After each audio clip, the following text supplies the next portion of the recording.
Так, ассаламу алейкум. Витаю вас, друзья. Сегодня 30 марта 2024 года. С вами снова я, Аслан Арцуев, на канале YouTube Reality и на канале Аслан Арцуев TikTok. Почему-то я не вижу картинки, которая должна быть выведена. Вот, появилась картинка, немножко запаздывает. Так, друзья, еще раз я вас всех витаю сердечно. 16 часов 19 минут по Берлину, 17 часов 19 минут по городу Джохару. Друзья, сегодняшний я свой стрим назвал «План в преисподнюю. Погружение России в эру террора и разрушения». Лайв от 30 марта 2024 года. Здравствуйте, Леонид, алейкум, Шамиль, я вас всех, друзья, приветствую. И давайте об этом поговорим. Но перед тем, как поговорить, я хочу воспользоваться своей возможностью заглянуть в Facebook на страницу Вооруженных сил Украины, где они нам сообщают о потерях оккупантов за прошедшие сутки, ну и в целом о потерях. И давайте я вас с ними ознакомлю. Итак, на 30 марта 2024 года русских террористов и оккупантов уничтожено и ранено 730 бандитов, 29 танков, 20 боевых бронированных машин, 15 артиллерийских систем, 1 антиаэркрафт, 45 БПЛА, 24 крылатые ракеты и 25 автомобильной техники и цистерн и 7 спецтехники. Слава ЗСУ, слава Украине, друзья. Слава ЗСУ, слава Украине. Как-то так, друзья, как-то так дела обстоят на фронте. Так, валейкум салам, всех приветствую. Нохчи борзу, алейкум салам, ашволь, шавига машволь. Так.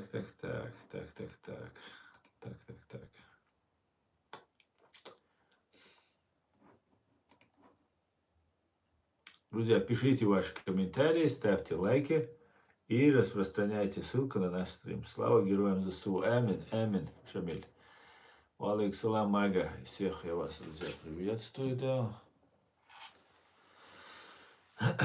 Так, а сегодня я вам и потом позже напомню, когда нас будет побольше, я полагаю, сегодня будет у нас стрим платформа открытого диалога на русском языке, где сопредседатель президиума правительства Аят Идигов сможет ответить на наши вопросы. Тема приблизительно та же, которую сегодня будем в этом стриме обсуждать. А так вообще перспективы развития и тот хаос и террор, в который погружается фашистская Россия. Так, ассаламу алейкум, ва алейкум ассалам. Не все мусульмане террористы, но все террористы. Абсолютная неправда, Вадим Алексеев. Абсолютная неправда. Не все мусульмане террористы, и не все террористы мусульмане, я вам скажу. И знаете, террор это не идеология, понимаете? Террор это метод ведения боевых действий, очень запрещенные. И знаете, во всем мире всегда террор очень даже неплохо использовали. Все страны использовали. Не все, конечно, но многие страны за всю свою историю использовали. Поэтому наглая ложь, конечно, утверждать, что все террористы мусульмане. Конечно же нет. Я более того скажу, я считаю некоторых, не всех, конечно же, я не буду очищать всех поголовно, но я должен заявить о том, что не все те, кто называют себя мусульманскими там, радикалами, там, исламистами, там, террористами, кого мы так их квалифицируем, являются мусульманами, в моем понимании.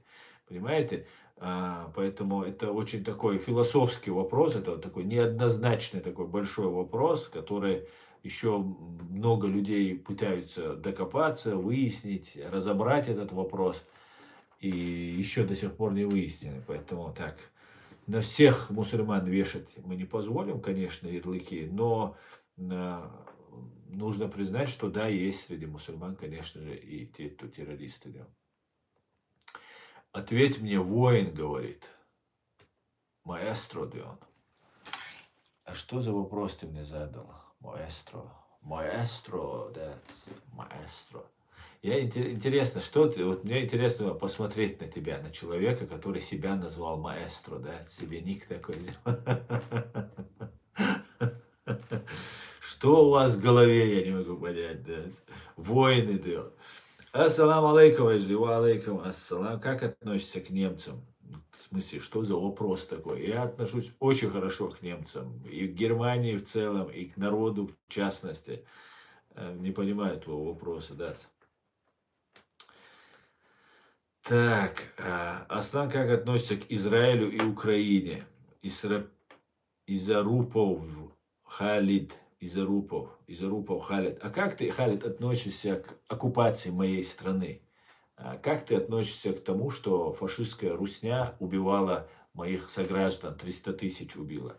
Давай с этого вопроса, а то у вас какие-то однобокие прорусские вопросы. Почему вы мне не говорите, как ты относишься к России, к ФСБ, не разоблачаете их террор? Мне кажется, вы подхалимы подхолопные, нет?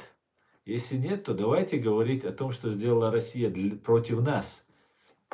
А как Израилю или как Украине отношусь, я уже миллион раз говорил. Так. Всем здравствуйте. Здравствуйте, Баванетка. Здравствуйте.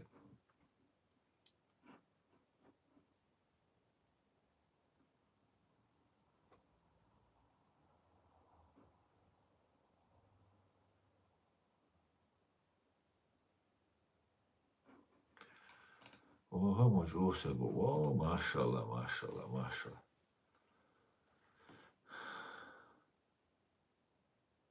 В Мичигане очень важно, как проголосуют мусульмане. Как вы к этому относитесь? Шамиль, я не знаю, как в Мичигане за кого голосует, кто там голосует. И я не отвечаю за всех мусульман на этой земле. Конечно, мне льстит, что вы мне задаете такой вопрос. Очень интересно, конечно.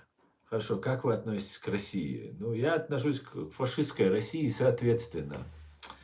Маршал, ты мне ответь, Халид Исарупов, да, я так понимаю, ты дагестанец, да? Как ты относишься к своей вот этой фашистской русне? Как ты относишься? Я-то понятно. Как ты относишься к тому, что фашистская русня убивала чеченцев столько лет, дагестанцев убивала, кавказцев убивала?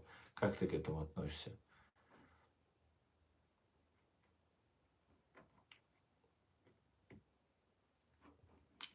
Надо уничтожить Хамас и вместе с ним Россию полностью с корнями, говорит Нохчиборс. Интересное предложение, я вам скажу, Нохчиборс. Чей Крым? Спрашивают вас. Вот вас тут спрашивают. Дагестан не дает России развалиться. Дагестан это скрепа России, да, сенсей?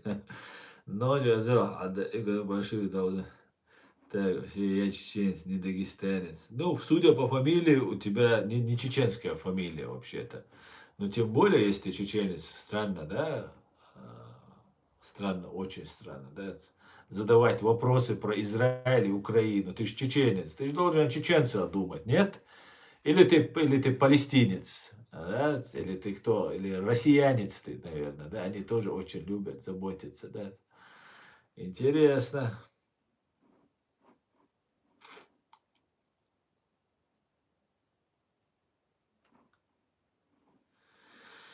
Так, террористы, которые убили людей, они украли у них жизнь, следуя Корану, им надо отрубить кисть, чтобы намаз не мог делать. Вадим Алексеев, я не знаю, что вы там в Коране увидели, вот у вас, у русистов, у русских фашистов, почему-то всегда какое-то извращенное понимание нашего Корана, и нашей религии, и представление таким нас всему миру. Но почему-то это ваши люди отрезают подозреваемым, задержанным уши, глаза выкалывают, там, выбивают им пытают, подключают электричество и так далее, и так далее. Это только то, что нам сейчас показали. А я как чеченец, который изучал этот вопрос, я скажу так, плотно, могу сказать, что это детские шалости, то, что вы делаете. Поэтому оставьте Коран в покое, оставьте мусульман и чеченцев в покое. Пожалуйста. Говорите о своей фашистской, садистской России. Пожалуйста. Оставьте нас в покое, хорошо? Не надо нам рассказывать, что за убийство людей отрезают руки. Это написано в Коране. Это ложь. За убийство невинного человека карается смертью. Без рук, без ног, там, без чего-либо. За око, зуб за зуб, как говорится. Это если там будет все доказано, как положено, в соответствии с решением суда.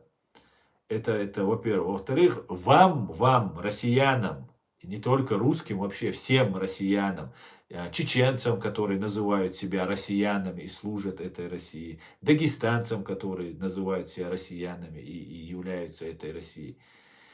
Вам рта в приличном обществе открывать вообще не рекомендуется, потому что вас будут затыкать, как будто вы такие отбросы общества. Потому что вам некому ничего сказать, понимаете? Ваша страна является садистской страной, как по отношению к своим гражданам, так и по отношению к чужим, к другим. Все у вас построено на лжи и жестокости, понимаете? Как-то так. Ва алейкум ассалам. Ва алейкум ассалам. Все по делу. Полное отсутствие правовой системы. Абсолютно, Алекс, абсолютно. И я знаю, о чем я говорю. И абсолютно я не преувеличиваю, когда это говорю. Просто ту правду, которую я раскрываю, ее иногда, пребывая вот в этой пропаганде, им трудно понять. Даже некоторым. Хотя некоторые понимают. Понимают, что их страна такая, и она их устраивает. Но флаг вам в руки даем. Поэтому оставим чеченцев и мусульман даем. Как-нибудь разберемся. У нас тоже бардак большой, я вам скажу. Благодаря вам, кстати говоря, русским, России, огромнейший бардак вы нам. Вы нас на 100 лет, русские террористы. Вот вы обижаете, что я вас называю русскими террористами. А ваша страна не только совершила геноцид над нами, не только нас на весь мир выставили, там, оболгали, обозвали террористами, там, фашистами, кем исламистами. Вы на 100 лет клин вбили между моим народом, понимаете? Мы 100 лет будем расхлебывать то, что вот сейчас ваше КГБ и прислужники, в общем, ГРУ и ФСБ, то, что вот у нас творили. Это 100 лет, это в лучшем случае мы еще выкарабкаемся. Через 3-4 поколения мы просто разберемся до конца с этим вопросом. Понимаете? Вот что вы, куда нас вогнали. То же самое в Украине делают. Вы сейчас убиваете там людей, вы думаете, это все, это не аукнется. Поколениями это украинцам будет аукаться. Дети, внуки будут вырастать, вспоминать, плакать, там, разрушаться там судьбы жизни. Много чего будет происходить. Вы несете зло, вы абсолютно беспримесное зло. Вы это должны, во-первых, понять, принять. И если вы не разделяете это зло, если вы христиане, стать по христианской традиции на колени и плакать, и извиняться перед нами, понимаете? Поэтому оставьте, и Коран оставьте, мусульман оставьте, американцев, индейцев оставьте, всех оставьте. За себя говорите, русские, за себя. У вас все плохо. Очень плохо.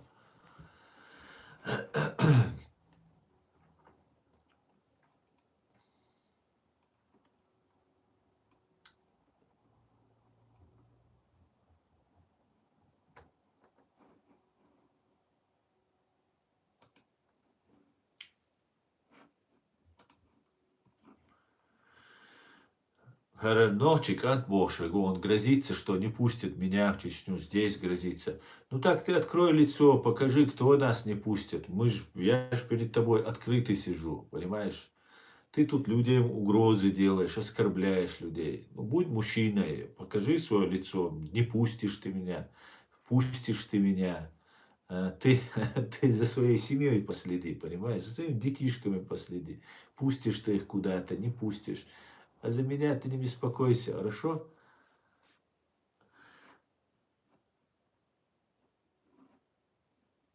Эх,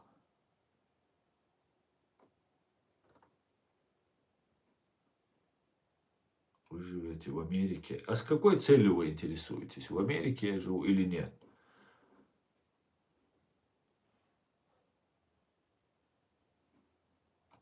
Так. Ходи лузерой. Таджимал, если ты наберешься немножко храбрости и мужества, мой WhatsApp всегда доступен. Оставь свое имя и свое лицо, чтобы я знал, кто же будет меня не пускать.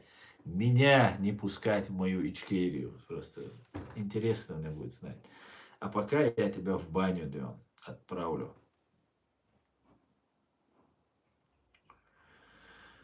Такс. Приветствую, Аслан. Так, куда делся?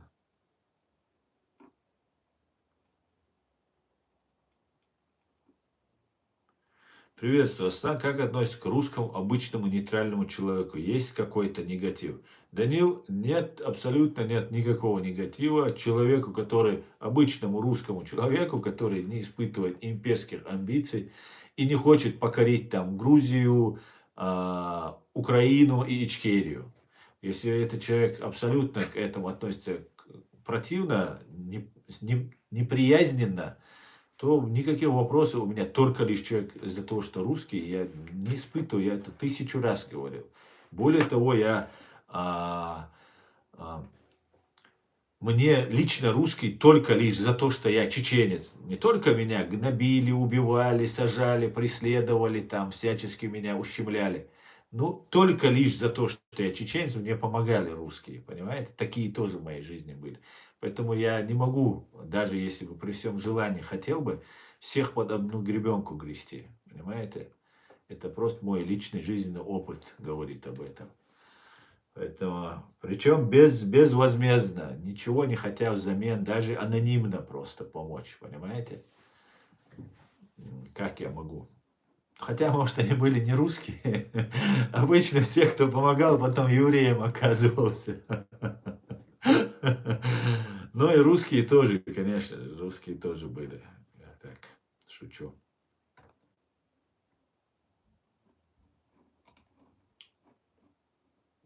Так. Покажи, кто ты есть и кто тебя... Так. Ассаламу алейкум. Правда ли, что против Украины воюет 35 тысяч кадырцев? Алейкум ассалам. Нет, не воюет 35 тысяч. Нет, это нет выдуманная цифра. Хотя пытаются всех завлечь. А то, что вот они через Ахмат... Там, смотрите, Россия всегда говорила, что Чеченская республика это гнездо терроризма. Что Чеченская республика это полигон для там, обкатывания войн, террора, террористов, базы террористов и так далее.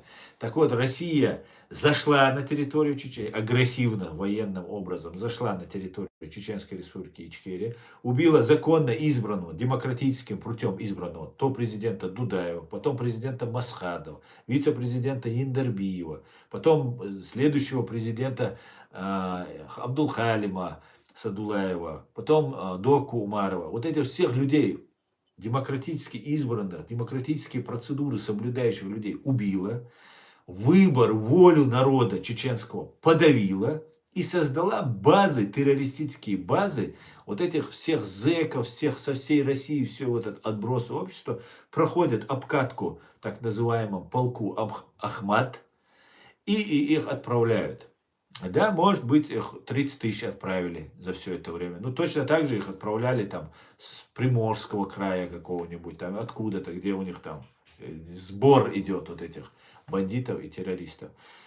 Чеченцы находятся в заложниках, друзья. Чеченцы находятся в заложниках. И я бы каждый раз не упрекал бы весь мир в том, что вы оставили нас один на один с этими людоедами, если бы нам не хотели приклеить ярлык, что мы теперь воюем против Украины, против свободного мира и так далее, и так далее. Это неправда. Чеченцы оказались заложники, когда весь мир помогал уничтожать чеченцев. Просто сейчас откройте Интерпол и посмотрите, сколько туда чеченцев. Это еще мы боремся, кого-то мы оттуда можем достать, горем пополам там. Сейчас наш президиум обратился к Интерполу и потребовал пересмотреть многие дела, касательно тех, кого Россия туда закидывала. Не только чеченцев, там многие оказались, и грузины оказались, и украинцы оказались, и другие люди оказывались в этом Интерполе. Поэтому чеченцы всегда знали, кто их враг. Чеченцы всегда были за свободу, за справедливость. Самое главное, справедливость, да, чеченцы придерживались этого. Поэтому мы, даже если кто-то оказывается, это не чеченцы. Как-то так, друзья.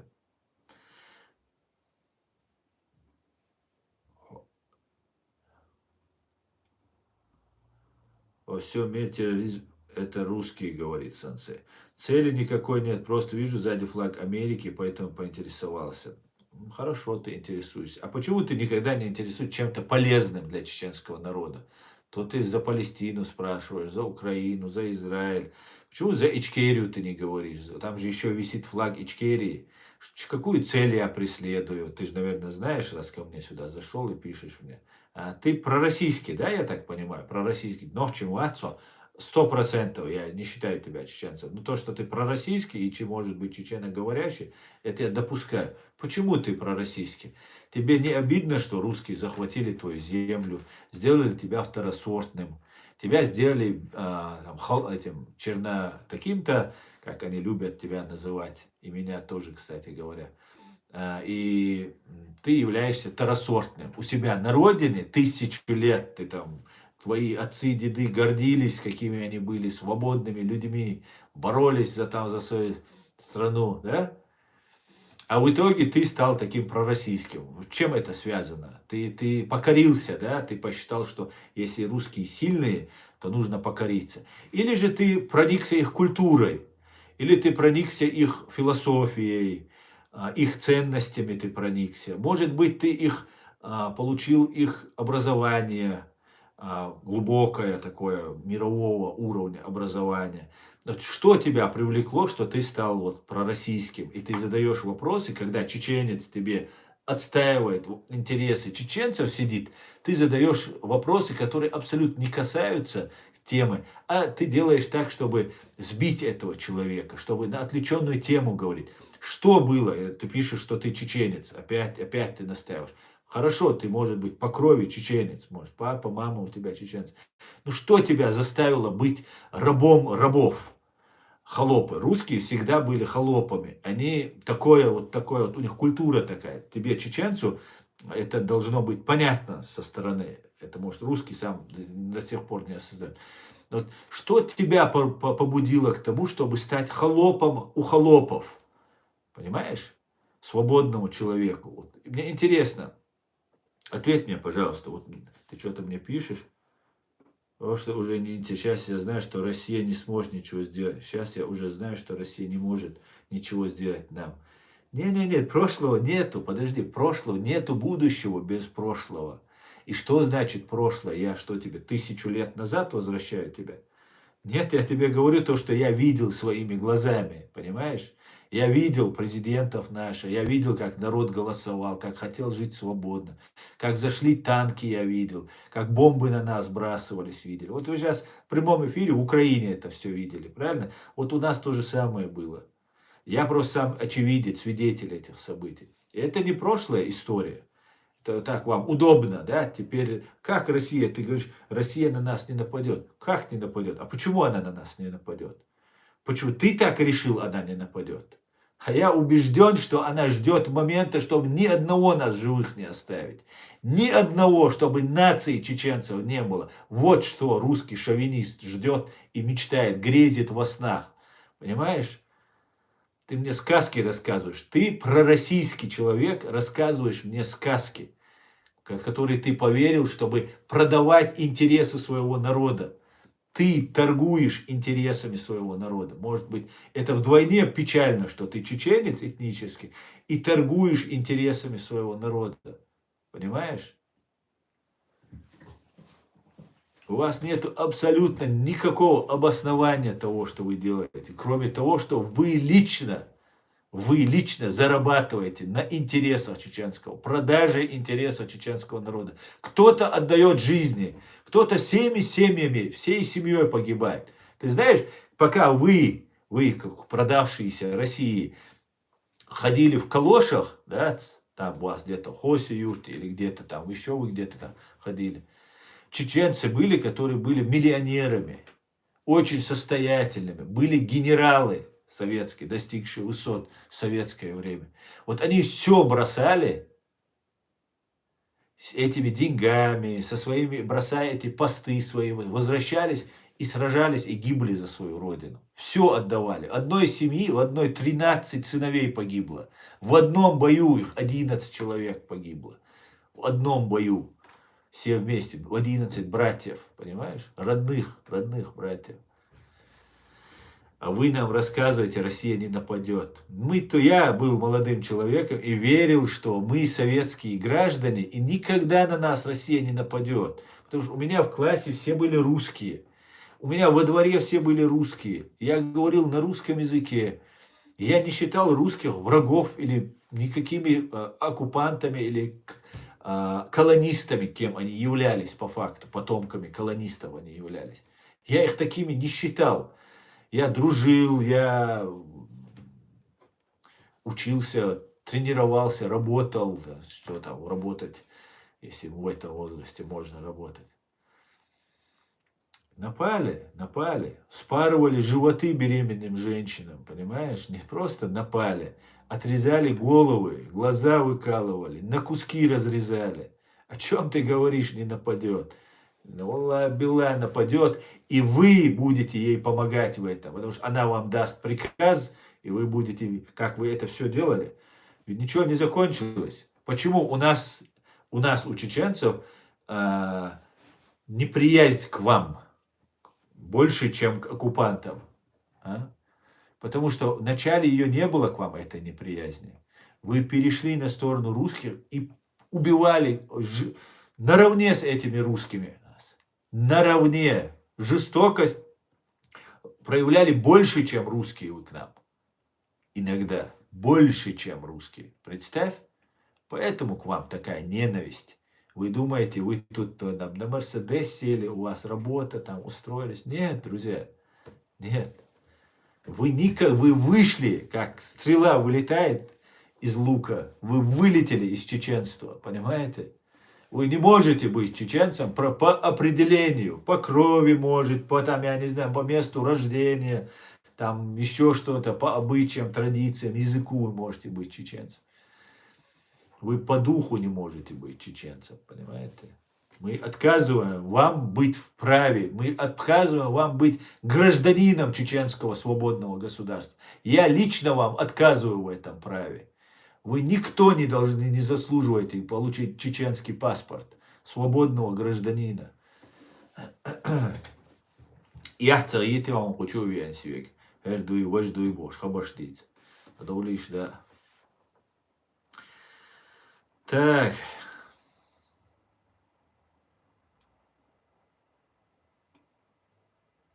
Салам машал до ичкерия инфо машвор. Муса.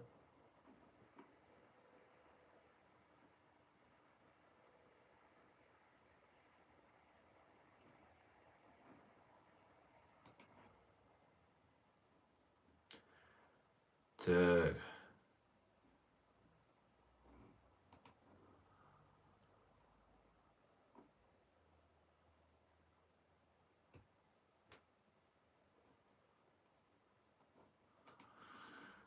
Так.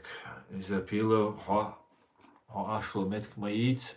Виштац. Куда не нападет, объясни.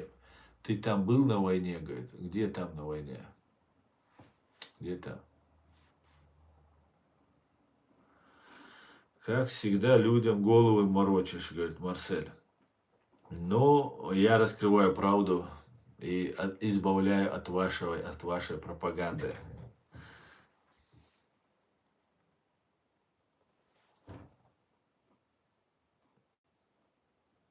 Так. Ну да ладно, друзья.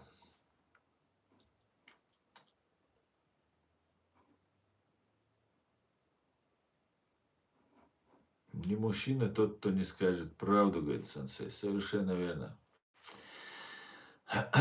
Так, что скажешь о Хамас? Что сказать о Хамас? Хамас это миньоны, это российско-иранская ЧВК Хамас, это террористы самые настоящие. Вон Саня с Зеткой у нас тут с ник этим зашел к нам. За террористами нет правды, говорит. Саня, ты не поверишь, Санек ты. Я полностью с тобой согласен. За вами нет никакой правды. Вы самые настоящие террористы, и за вами нет правды. Да, может, сила есть, да, может быть, пропаганда и ложь есть, но нету правды, это точно. За вами, за Российской империей нету правды, это правда.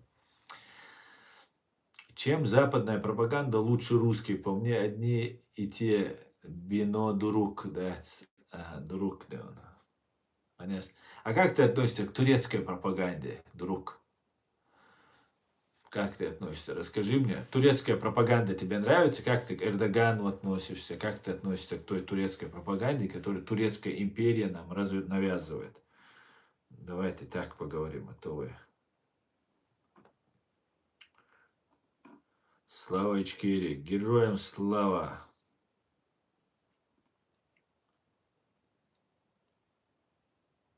Расскажи про государственность Ичкерии, Оша. Лев, ты снова вернулся, Дион? В смысле, что ты имеешь в виду? Что ты хотел бы услышать? Так, мы от себя, ты от себя отнесся. Фактов нет совсем твоим словам. Как нет, Марсель? Я всегда привожу факты. До мелочей всегда. Ссылки, факты всегда привожу. Если ты где-то что-то услышал, где я там снова и снова повторял какой-нибудь нарратив или какую-нибудь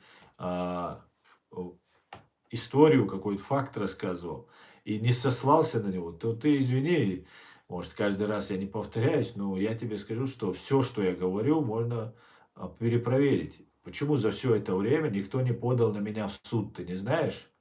На один раз была такая одна тут ваша Елена Кнор, которая подала на меня в суд, но мы ее еще на подступах закидали штыком и гранатой, выкорчевывали ее. Так, путлеровцы террористы. Абсолютно юзер.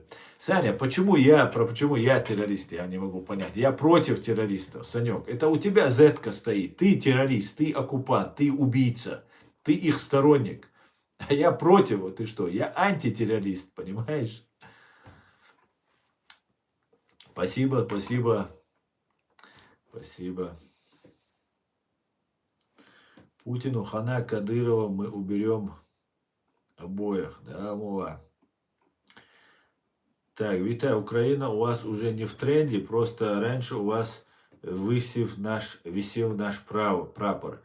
Витаю, почему Украина не в тренде? Украина в тренде, Украину поддерживаю, но уже давно не висит там ни украинский, ни польский, ни литовский, ни эстонский, который я туда понавешивал. И, конечно же, каждый раз я начинаю со слов «витаю» и заканчиваю словами «слава Украине», если вообще-то.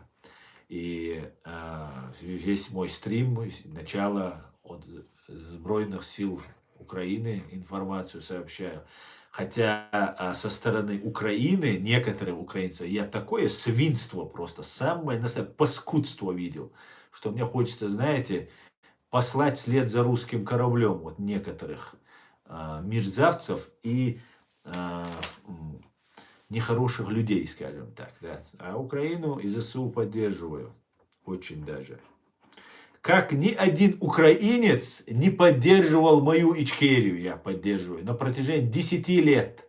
10 лет. Как ни один украинец не поддерживал мою Ичкерию. Понимаешь? Путин, она как берем так.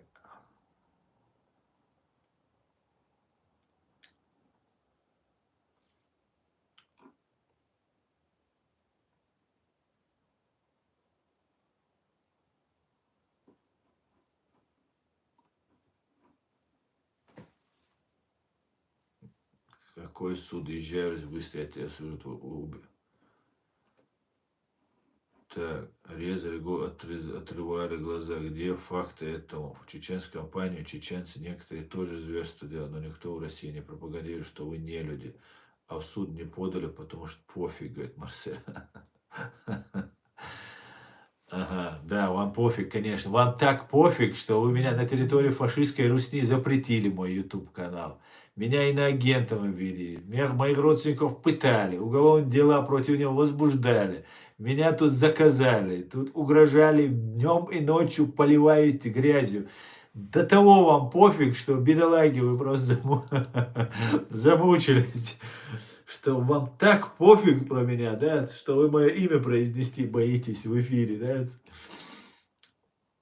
Конечно, а голову резали, то, что вы делали, вы, ваши фашисты там делали, это просто уму не передать, понимаешь? И то, что там вам кто-то застрелил кого-то там или кого-то там казнил, один или два случая, которые были, это вообще ерунда по сравнению с тем, что вы делали.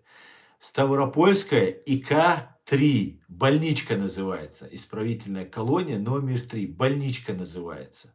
В этой больничке ваши террористы живым людям отрезали руки, ноги, доставали органы, люди орали на всю эту больничку, и вот вы разрезали на куски людей, понимаешь? У меня есть этому свидетели. Мало кто выжил с этого, а есть кто слышал все это и выжил, понимаешь? А потом эти куски рук, ног, голов отрезанных частей привозили, чтобы вот эта вся тюрьма, вот этот ИК-3 все видела, слышала все это. Привозили на тележке и в печи, которые отопительные вот этой печи, это туда закидывали, и там утилизировали все это. Ваша фашистская Россия вышла на первое место по трансплантации органов, когда вы начали войну против моего народа. Вы мерзавцы и подонки, вы убийцы. И мы никогда вам этого не забудем, понимаете? Никогда этого не забудем. Еще они там рассказывают, фактов нету. Вам хоть любой факт приведешь, вы начнете рассказывать, что это не такой факт. Или это не совсем факт, который хотел бы ты видеть. И так далее. Вы мерзавцы и убийцы. Вас ждет ваша Россия, погружается в эру террора и разрушения. Вы идете на пути в преисподнюю. Я вас всех с этим поздравляю. Понимаете? Вот таких, как ты, я особенно поздравляю. Вы довели вашу страну, и каждый ваш дом придет красный петух войны. Каждый дом придет. Это в наш дом приходило, а вы наслаждались великой Россией, когда вы стирали с лица земли целые города, населенные пункты. И сейчас вам хватает наглости еще что-то говорить. Нет, этого не было. Пошли вы вслед с моего канала за своим русским кораблем. Все до единого. Вам здесь не рады. Здесь умные люди и антиимперцы заседают. Понимаете? Вам здесь не рады. Они такой же творят в Украине. Совершенно верно, Ирина. И теперь мир увидел это. И вы, украинцы, увидели. И мир увидел, наконец-то, о чем мы говорили. Они нам вот так вот эту маску, человечную маску, которая есть на их лице, вот их КГБ, ФСБ, ГРУ, они вот так ее сняли и нам показали свое лицо. Мы ужаснулись. Мы, наш президент Джохар Дудаев, который тоже был военным советским, но он не знал, насколько ужасно вот это лицо, вот это рыло, вот это мурло вот этого террориста и садиста. И мы кричали всему миру, это ужас, что мы видим, мы вам говорили, всему миру говорили, нам не верили. Теперь уже они сбросили, вы видели недавно видео, как его называется, этот Лавров, собрал террористов, Хамас, исламский джихад, там еще какие-то там. Короче, самые-самые... К мусульманам они имеют такое же отношение, как Папа Римский к ним имеет. Просто это всего лишь название. Что они мусульмане там, поэтому не путайте, сразу предупреждаю. Собрал этих всех террористов Лавров, всем нашим партизанским отрядам, типа, сейчас мы покажем. Они готовились к террору, друзья. Смотрите, какая судьба. Какая судьба у фашистскую Россию ждет?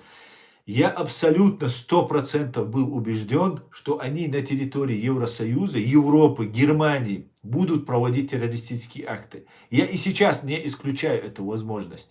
что они к этому готовились. Тут инфильтрирована их агентура под видом там религиозных деятелей, блогеров, там, третьих, десятых, там, сторонников там, шариата, халифата, там, третье, десятое, разного подвида. Они якобы против России, там, якобы. Хотя все связаны, по большей части, почти все связаны с российскими спецслужбами. Я, как чеченец, который не подпускает ни одну собаку, связанную с российскими спецслужбами, могу вас заверить, как они меня все ненавидят вот здесь в Европе, и как они пытаются здесь намутить всякую вот эту свою тему. Так вот, друзья, очень интересное наблюдение. Бог развернул ситуацию так, что они готовили, это все, что они умеют, лучше всего, что они умеют делать, это террор, убийство, террор, там, отравление, подкупы, там, дискриминация, дискредитация и все такое. У них начинается террор. Представьте, Бог все видит, Бог все видит, слава Аллаху, Он все видит. Они хотели здесь Европу утопить в крови в этих терактах. Это все к этому шло. Вот все, я не знаю, как Европа должна это предотвращать. Потому что, ну, неизвестно, ну, ты не застрахован от сумасшедшего, от зазомбированного, там, вскормленного какими-то там психотропными препаратами человека, который идет умирать. Как его остановишь? Да? До момента, пока он не нанесет вред, мы еще не знаем, готов он умереть или нет. А когда он уже проявляет эти все моменты, он уже среди нас и может убить и десятки, и сотни людей. Хотя это, конечно же, ничего не остановит убийство и сотен, и даже тысяч человек. России, ситуацию Россию не спасет. Но ситуация развернулась ровным образом. Так, Бог все видит. И Бог наслал на них, этих же террористов, уже у них там будут взрываться. Я абсолютно не злорадствую. Мне очень жаль, что будет происходить. Там будут гибнуть и чеченцы в том числе. Мне очень жаль, что такое будет происходить. Но, по всей видимости, ИГИЛ из Афганистана, откуда-то, он очень серьезно настроен. И, по всей видимости, будет то, что Россия здесь, в Европе, готовилась. У нее дома будет. Поэтому вот эту всю агентуру надо отзывать обратно в Рашечку, родименькую, и давайте там уже боритесь уже. Вы как террористы друг друга хорошо поймете, вы друг друга узнаете, какие у вас планы, третье, десятое. Поэтому вот такое вот ждет. В Россию ждет эра террора и разрушения. Я абсолютно в этом убежден. И как разворачиваются события? И кто-то после этого говорит, Бога нет. Как нет Бога? Бог все видит. Альхамдулиллах, альхамдулиллах. Бог все видит. Бог все видит. Этими террористами здесь, в Европе, проведен террористический акт. Прикрываясь этими исламскими террористами, вот этим самим террором. Здесь Дортмунд, Боруссия, футбольную команду взорвали русские террористы. Здесь много происходило террористических актов, где всегда где-то как-то торчат уши российских спецслужб ГРУ и, конечно же, их хозяев ФСБ. Ну, все меняется. Русские думали, что будут другие идти на рынок и взрывать их, и там кровь у них будет. Русские думали, что будут они идти тут на Рождество, их там будут давить грузовиками. Нет. По всей видимости, угрозы, та ситуация, которая нагнетается, Россию будут вместе с ФСБшниками, вот эти террористы, религиозные экстремисты, будут совершать это. Вот какие вот дела ждут. Бог все видит, Бог все видит. И опять же, я против террора в любых проявлениях, в любой форме. Как русского, так и антирусского. Я против террора. Но я должен сказать, что это спасение для Европы. Вот видите, мир Бог увидел, и теперь держите. Держи, фашист, гранату, да? Так, давайте почитаем ваши комментарии.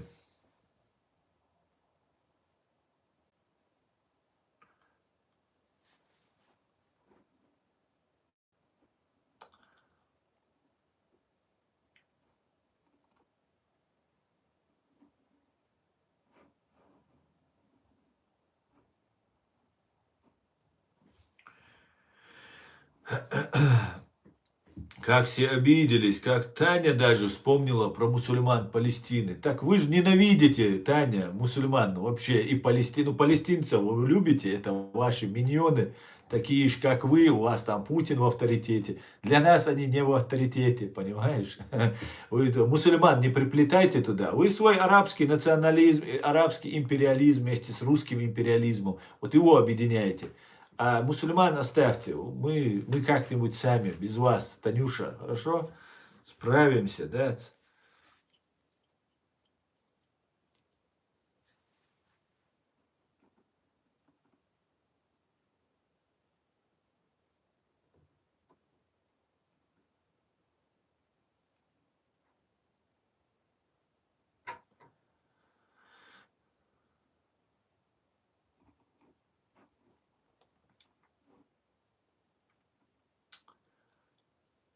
Так.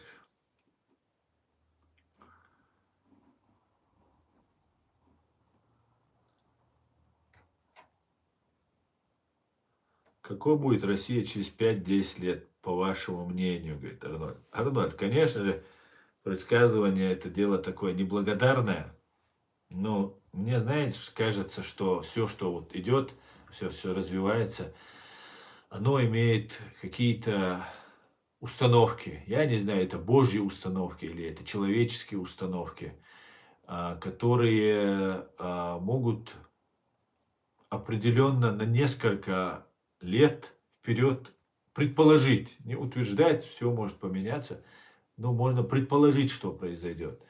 Я считаю, что вот сейчас с раскрытием вот этих событий, когда Россия погружается в хаос террора и разрушения, в эру террора, мне кажется, эта ситуация продлится определенное время. Это такой, как тут некоторые высказались, второй фронт против России. Причем это абсолютно разные два фронта, которые ведет Украина, которые ведут террористы, которые сейчас будут передавать привет за Сирию, за все другие убийства, которые совершала фашистская Россия.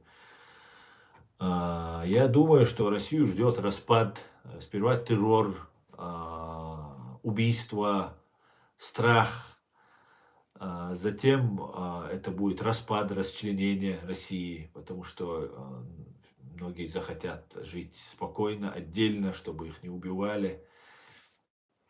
И я думаю, через 5 или 10 лет мы не увидим Российскую Федерацию. Я думаю, через 3 года мы не увидим, вот по моим ощущениям, не то что ощущения, по разным наблюдениям, которые я могу фиксировать. Я могу сказать, что 3-4 года мы уже не увидим Российскую Федерацию. Это будет другое государство, другое образование с другим названием.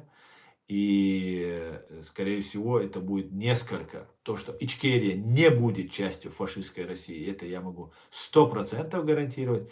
Я полагаю, что отделится и Татарстан, и весь Кавказ, и Якутия, вероятно, и Дальний Восток. Это может вот так происходить. Это может затянуться на годы, может это быстро произойти. Как это все будет, одному Богу только известно.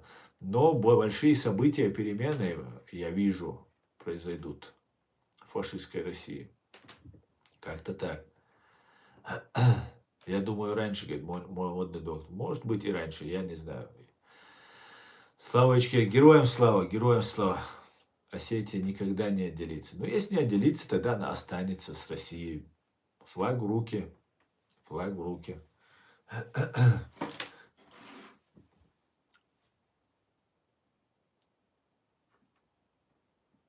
Мир напряжется, дадут нам оружие, мы Рашку сотрем, говорит Айсман.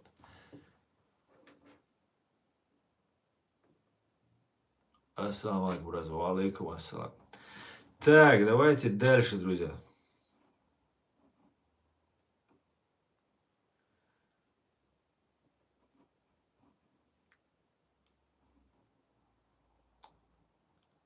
Много тебе ЦРУ, интерес за этот бред, который ты сейчас несешь, платят. ну, может, Ми-6. Нет, ни Ми-6, ни ЦРУ мне никто ничего не платит. Я абсолютно независимый, свободный человек. Абсолютно. Я председатель правозащитной организации Human Rights Center Ичкерия. Мой канал YouTube, если бы я был бы ЦРУшником, мой канал YouTube занес серый бан и 5 лет продержал, больше 4 лет продержал в сером бане, пока ваша фашистская Россия запретила его на своей территории, а меня внесли иноагенты. И никак мне ни американский YouTube, который мне и монетизацию убрал, и все эти жалобы, которые вы мне пишете, ваши пишут, отвечал за них, и, там, помогал, отписывал, ну, всячески мне мешал. Поэтому нет, мне даже они не помогали, даже не помогали. Ну, там, YouTube они не помогали. Так, конечно, у меня есть американские подписчики, которые могут мне там хороший комментарий написать, где-то меня поддержать словом и так далее. Вон флаг мне, например, американский прислали с Америки. Кепку американскую прислали. Это все, что я получаю от Америки и от ЦРУ, там, и от Ми-6 и всех остальных, да. Ну, вам нравится, что представлять меня агентом ЦРУ, там, это мне, в принципе, тоже, я не против. Можете так называть. И евреям тоже можете, кстати, называть, потому что евреи успешные. Поэтому, я думаю, может, заражусь чуть-чуть успехом. Хотя я успешный всегда был. Нескромно скажу я вам. Ну, относительно успешно. Не хватало дела.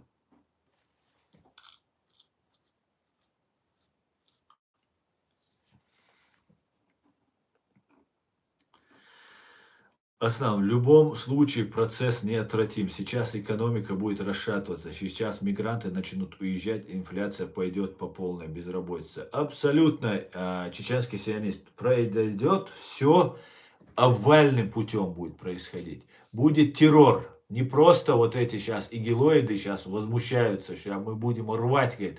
Они отрезали ухо вот этим подозреваемым. Я не знаю, насколько они в этом причастны, насколько они виновны в этом все. Но то, что они сделали с задержанными, всего лишь подозреваемыми людьми, даже если они убийцы, они ж этому, тем, кто их там, помните, в Санкт-Петербурге девушку профессор один расчленил и в реку бросил, да? Его же они же на куски не резали, и таких же они не режут. А вот тут, потому что это таджик, это не русский, его нужно унизить, нужно показать. И это... Вот это все ваше нутро, фашистское нутро ваших спецслужб, которых вы прикрываете, которых вы любите, там, это ваши мальчики, там, все такое. Это вам всем аукнется. Все миллионы мигрантов, которые находятся, все мусульмане, миллионы, которые являются с паспортом России, которые в кармане, они все это зафиксировали, мы все это зафиксировали, миллионы украинцев это зафиксировали, миллионы, десятки миллионов людей на этой земле, все увидели, кто вы и что вы, понимаете?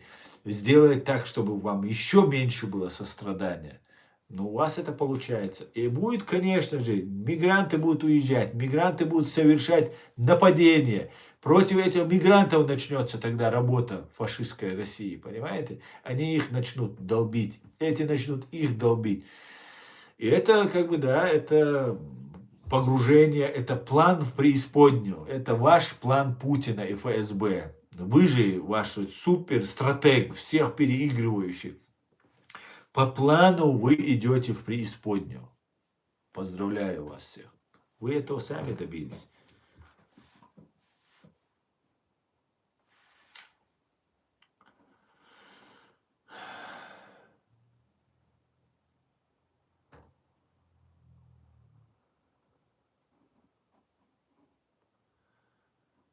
Путин бич, говорит сенсей. Ну, это аксиома, которая не требует доказательств. Да. Деколонизация, деимпериализация, денацификация России скоро, иншаллах, и деарабизация. Иса, ты уже как пошел, так пошел, да, за всех. Да, деимпериализация России, она неизбежна. Она нужна и русским, и всем остальным. Деимпериализация, она необходима. Развал России праздновать будем. Обязательно, сенсей, а как же так? Уже можно праздновать. Я вот вам могу 100% заверить, не знаю, как это все будет происходить, какое-то время займет, но то, что как Советского Союза с 87-88 года уже не существовало, и по инерции 2-3 года еще это так называлось, Союз Советских Социалистических Республик, точно так же нынешняя Российская Федерация уже не существует. Не существует. Все, это уже другое будет какое-то образование. Оно будет, конечно же, состоять из других частей, не в полном объеме, в котором оно сейчас есть, будет. Но Российская Федерация уже не существует. Уже можно начать праздновать. Но нам еще до праздников далеко, чеченцы, нам нужно мобилизоваться, собраться, работы очень-очень много. И на самом деле работа только начинается. Сидеть, критиковать, выявлять преступность, это опасно, это не так легко, как кажется некоторым. Да? Но это по сравнению с тем, что нас ждет впереди, чеченцы, это вообще, это курорт, то, что мы сейчас делаем. Потом, когда начнется, когда вы несете ответственность, когда вы все на вас, это будет колоссальный урон, это колоссальное напряжение будет. И нужно будет мобилизация всех наших сил в едином порыве, понимаете? Нам нужно в мозгу поменяться, чеченцы. Мы стоим на пороге грандиозных событий, грандиознейших. За 4 века, к чему мы стремились, мы сейчас к этому подошли. С 91 года вот мы к этому сейчас подошли, друзья. И это очень-очень все серьезно, друзья. Нам придется, я вам скажу, попотеть. Это не просто сидеть, выявлять этих подонков. Это одно удовольствие выявлять. Сидишь тут их, а там увидел, тут увидел, гасишь этим негодяев этих. А тут уже будет намного все сложнее. Но мы должны пройти это. Мы же нация, мы же достойны быть среди серьезных наций и государств, быть субъектом международного права, полноценным членом мирового содружества государств. Я думаю, мы к этому готовы, Дион. Я думаю, мы к этому готовы, и мы к этому придем. Иншаллах, да, Аллах. Хвала Аллаху, Господу миров, который подарил нам этот праздник, сказал Шамиль Басаев как-то. Бить русню, Дион. Аллаху Акбар.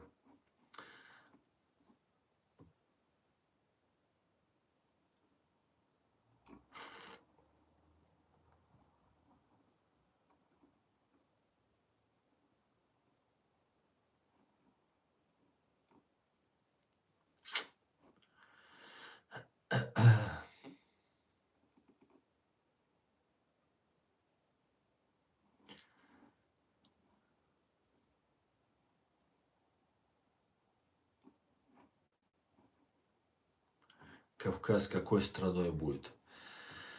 Бесик, я не знаю твоего, я не понимаю твоего вопроса до конца, Кавказ какой страной будет. Я тебе могу сказать, что по плану, по нашим планам, которые еще Джохар Дудаев закладывал, мы будем строить Кавказский дом. Это будет кавказская нация. Мы все, кто проживает, и русские, и армяне, и другие, которые кавказцами не являются, но проживают у нас на Кавказе. Они все будут нашим единым кавказской нацией. В кавказском доме мы будем жить. Понимаешь? Вот как в Европе. Без границ. Будет открытое все, без границ будет. У каждого будет своя республика, свой дом. И все будем жить в едином Кавказском союзе. Да, Аллах. Так. Я смотрю, сразу активизируются и любимые темы затрагивают. Когда я начинаю говорить такую не нравящуюся им истину, правду, они начинают тут сразу активизироваться. Не переживайте, не переживайте. Все хорошо. Успокойтесь, успокойтесь. И вас тоже вылечим, не волнуйтесь. И вам найдется место, найдется место.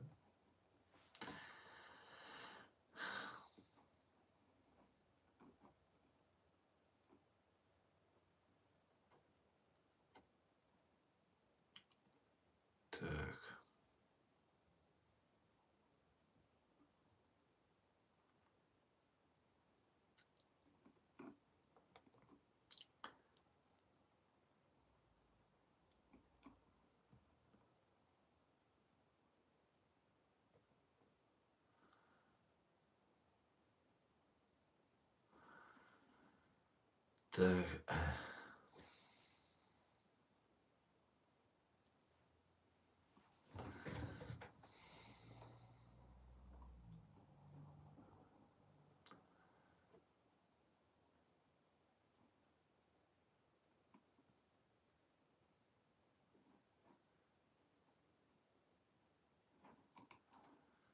Так. Так, я смотрю, вы тут активизировались. 15-рублевые.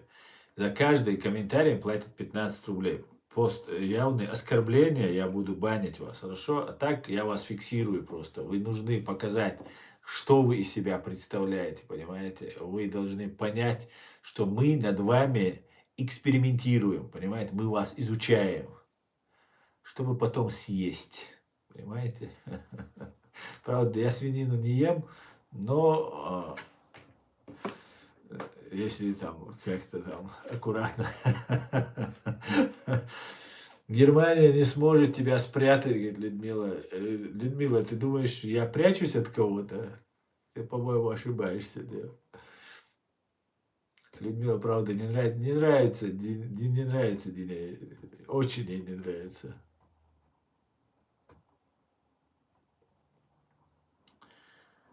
Так.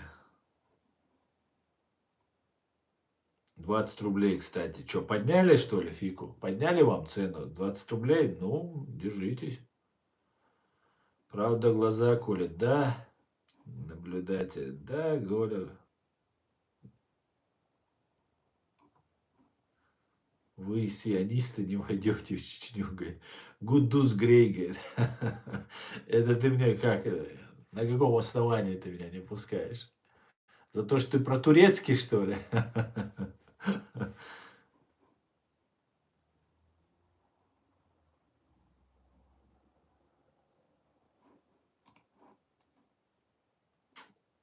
Просто надо на медленный огонь поставить.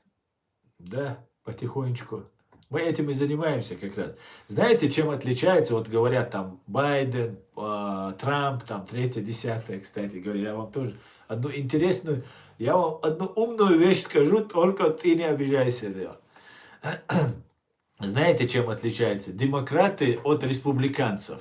Там говорят, Трамп продался Путину там и так далее. Если бы Трамп продался бы Путину, кстати, это Александру Сотнику, если услышите, передайте ему, чтобы он особо Трампа не гасил, потому что это сугубо их дело. А то, что он кипятится, Александр, что Трамп продался Путину, там он предатель и так далее, это неправда, Александр, я вас уверяю. Если бы там было бы намек на то, что он предал Америку, продался там какому-то там КГБшному бичу, то Трамп сидел бы, 1000 минимум лет уже осужденным в тюрьме он сидел бы. В Америке с этими делами вообще не церемонится даже, абсолютно даже. Я вам просто, да, он играет, манипулирует, а разве Байден, а разве Клинтон, а разве Обама не играли, не манипулировали с Путиным? Очень даже играли, очень даже. А как Обама просил Медведева там не делать резкие движения, чтобы он в следующий раз пробаллотировался и так далее, и так далее. Все всегда политики занимаются своими делами и делают свое дело для себя, для Америки, для себя, не для России, не для русских. Так вот, рассказываю вам, в чем разница между демократами и республиканцами. Демократы на медленном, вот сейчас мне написали, на медленном огне, и я вот вспомнил про это. Демократы на медленном огне сварят эту лягушку, и она даже не поймет, что ее сварили. И это Путина устраивает, что медленно все будет происходить. Как бывает, когда вам наркоз включают, вы потихонечку уходите. Вот это медленно будет с демократами происходить. Придет Трамп, быстро, бэм-бэм, и готово, короче. Короче говоря, либо ужас без конца, либо ужасный конец. Вот что, что ждет от Трампа, выбор между Трампом и демократами, между Трампом и Байденом, республиканцами и демократами. Поэтому вот как-то так, друзья. Так что все нормально, не волновайтесь, все нормально. Все сядут, все будет хорошо. Асан, то, что ты говоришь, нас очень радует. Дай Аллах тебе здоровья и сил против наших общих врагов. Шухайб, спасибо большое, спасибо. Это для меня ценно. Вот такие вот комментарии, когда вы молчите, а потом бах и закидываете. Это для меня важно. Потому что я это делаю, выражаю нашу общую точку зрения. Я всего лишь выражаю нашу общую точку зрения. И если я где-то не прав, я вас прошу, поправляйте. Не те, кто вот там за поребриком живут и пытаются нас заткнуть, а те, кто на стороне света и добра. Если где-то я ошибаюсь, с удовольствием принимаю критику, с удовольствием исправляюсь. Абсолютно свой человек в доску делаем. Потому что мы же на стороне добра, друзья.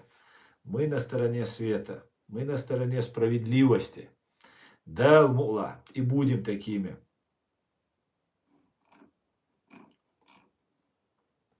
Свинину не ест, говорит, ну поехал жить в свинарник. Нет, из свинарника я поехал, понимаешь? Я уехал из свинарника. А тут свинарника нет. Ты что? Здесь люди, знаешь, что мой папа сказал? Он сказал, мы много говорим про мусульман, а немцы, по-моему, живут как мусульмане. По религии, по Божьим законам здесь живут. Мы говорим просто, вот мы же мусульмане. А здесь живут по Божьим законам, понимаешь? По-человечески к людям относятся, к больным, к инвалидам, понимаешь? Вот как Бог нам велит, так тут и живут. Здесь нет свинарника. И чисто живут. Хотя и грязнули тоже есть, но чисто живут, поверь мне, да.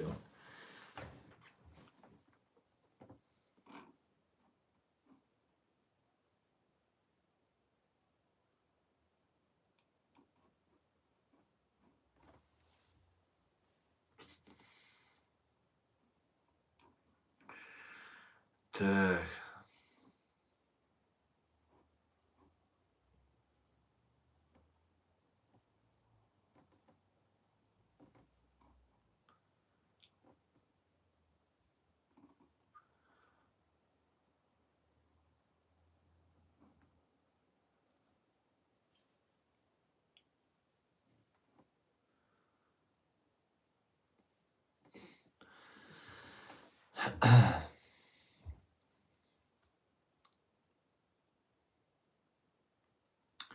Свалил и вещает из-за бугра. Это да, с этим, конечно, не поспоришь. Ты мусульманин, говорит Мухаммад. А с какой целью тебя это интересует, Мухаммад? Что ты хочешь узнать, если я, например, мусульманин? Чего ты хочешь добиться? Хочешь мне поздороваться со мной, хочешь по-мусульмански? Или просто тебе хочется узнать, мусульманин я или нет?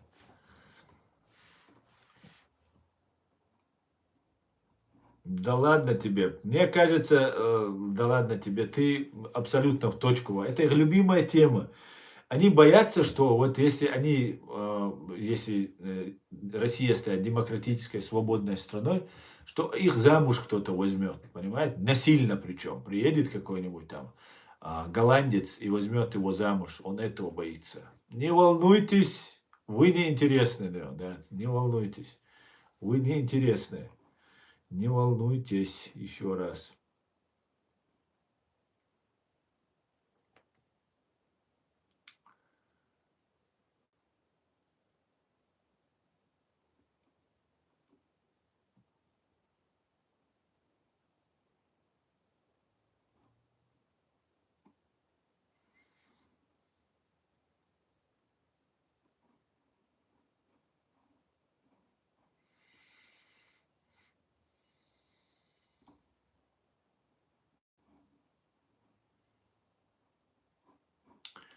Хочу узнать, можно ли тебе сказать ассалам алейкум. Мухаммад, я тебе уверяю, если ты такой делаешь подход и говоришь мне салам алейкум, я оставляю тебе твой салам, понимаешь? Более того, я тебя даже со своего канала попрошу покинуть, потому что ты недостоин быть на моем канале, понимаешь? Это я решаю здесь, понимаешь? Твой салам ты мне дашь, привет ты мне скажешь, шалом ты мне скажешь. Какая мне разница? Если ты анонимно сидишь тут и указываешь, делишь людей, хочешь определиться, желать ему мира ему дому. Ассаламу алейкум – это мир твоему дому. Какая разница, кому ты? Значит, если я скажу, что я мусульманин, пожелаешь, да? А если я скажу, что нет, то ты мне не пожелаешь. Тогда иди отсюда. У нас здесь мы так не делимся. Мы делимся против империи фашистской и свободные люди, хотящие демократии и свободы, понимаешь? Вот я буду рад, если ты покинешь. Молодец, тебе банить даже не придется. Ва алейкум ассалам, юзеров. Такие мусульманистые мусульмане вы. Просто когда вы нужны мусульманам, чеченцам в частности, вас нету. Где вы такие мусульмане, я не понимаю. Нет у вас.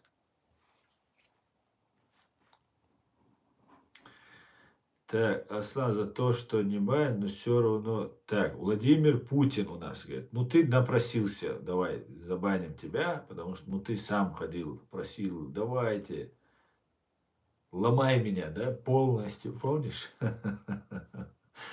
Самые мусульманистые мусульмане, да.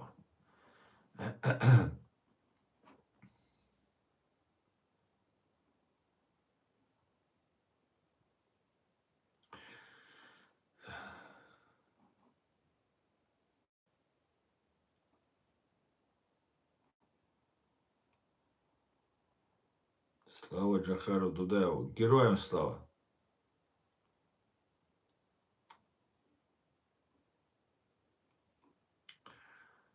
Так.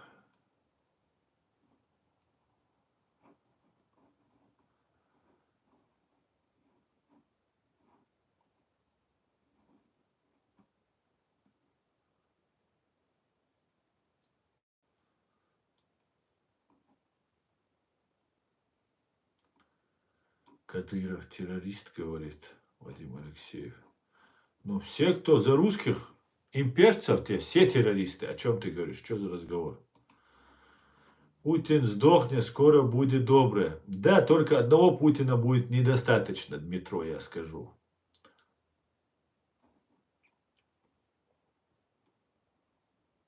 Алейкум салам, брат. Ладно тебе, ладно. Спасибо тебе за хорошие комментарии.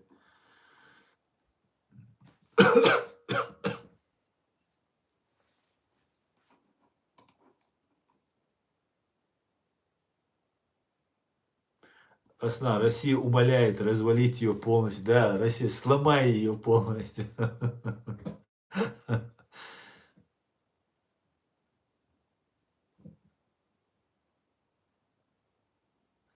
Дюхон элер ночумат понятие рылка хыздует дочь. Дюхон бог, цаумадец, просто слово паразит, мне кажется, как там, короче мы используем, когда по-русски говорим. Дюхон бога, сакиета мяха, дюхон, прошу, дюгас, дюон. Это боясун, вода дюон. Прошу тебя, Бог, ишта. Хирду аль-Хитксун, дюрон Бог. О, спасибо за подарки. Спасибо. Цундер, Рилхаду, чумду аль-Хитсон, но культурно мот бюч хильча и хильца диз аль-Хитсон, дюрон Бог. Деги слово паразит, а грамотно цен ночи мот бючу. Дюрон бар, это блинный, короче, Бог, да, дешь наш улук, раскремата использовать дешь. И из привычки, как дюч, хазах, здесь дюон, бож, да, дюони, бож, дати, стацаца, десь наш вуркве, использовать десь, по приколу, да. Это мне, особенно ведущему, это, конечно, нельзя это использовать, я полностью согласен.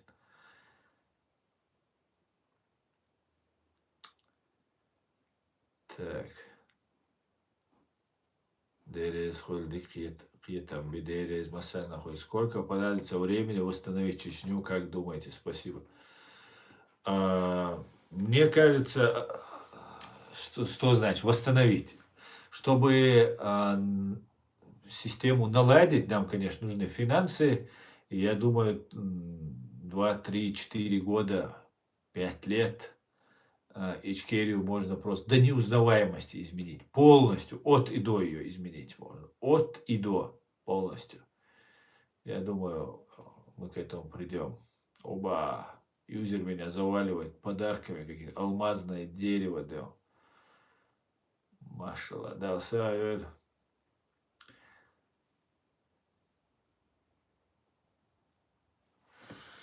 Удачи, всех благ. Так, это было, читали. Так. Почему русские послушно идут на убой? Я не знаю. Это для меня тайна. Тайна этих людей. Беспринципные, бесхребетные. У них нет воли к сопротивлению. Воли нет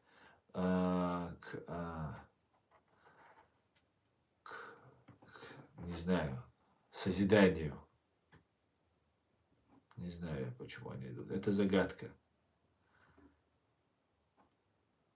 Рабы, только этим объясняется. Рабский менталитет, психология раба, психология подчиняющегося человека. Вот что их ведет на это.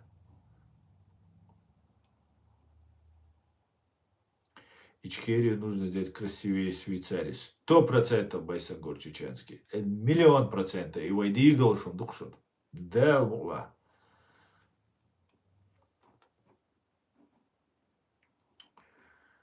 Так, будешь гнить в наших русских темницах, говорит Алина Сабурова. Алина, никогда в жизни я не буду гнить в ваших тюрьмах, да, мула. Никогда, понимаешь? Никогда.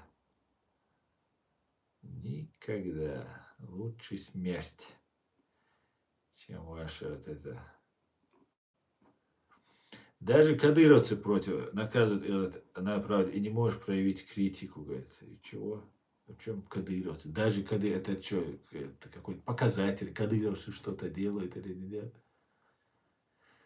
Но нам нужна же будет армия для независимости. Маусы, а как ты видел государство без армии? Свободное, независимое государство без армии. Ты видел когда-нибудь? Конечно, нам нужна будет армия. Мы должны будем построить армию такую мощную, чтобы никому больше в голову не пришло прийти на нашу землю с огнем и мечом. Мы должны будем построить такую армию. Каждый чеченец будет солдатом, каждая чеченка будет помощником солдата, медсестрой. Каждый. Мы должны сделать такую армию, как наподобие Израиля. Мы должны воссоздать нацию, которая будет единым организмом просто, единым мощным организмом. Это мы сможем сделать. Я верю в это. Валлахи, я верю абсолютно в это. Убежден, что мы это сможем сделать. Дику далбу хастам. Аму.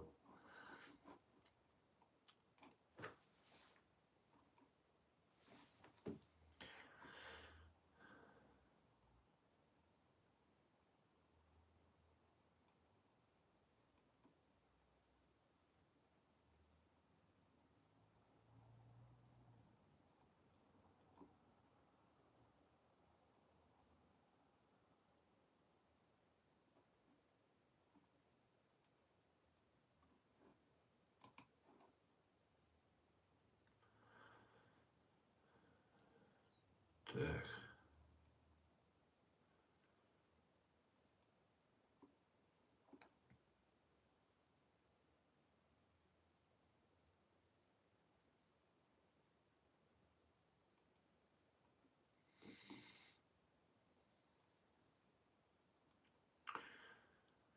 Ассаламу алейкум. Ты лучший, почему все на тебя говорят, некоторые считают тебя Шамиль, ва алейкум салам.